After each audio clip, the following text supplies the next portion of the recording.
Why is a farm machinery dealership so important? Because without sales and parts and service, we would not be able to take care of our farmers and ranchers. They rely so much on getting their harvests done on time that if we're not there to help and to meet their needs, their whole summer crop could be lost. Hi, my name is Nick Walmsley. I'm the manager of Valley Implement and Irrigation in North Logan, Utah.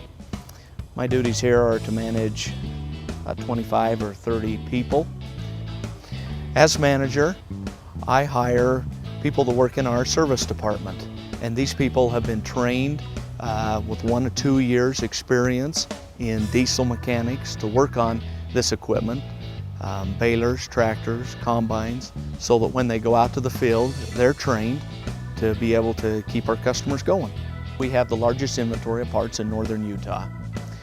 I manage 6 to 7 people in the parts department. People will come in, customers will come into our counter, and they'll bring in a gadget or something and describe, I need this. We have to have quality trained people that can be able to get on the computer, look up that gadget that they're talking about, be able to narrow it in, know what they're talking about, and look it up and pull it from our parts inventory.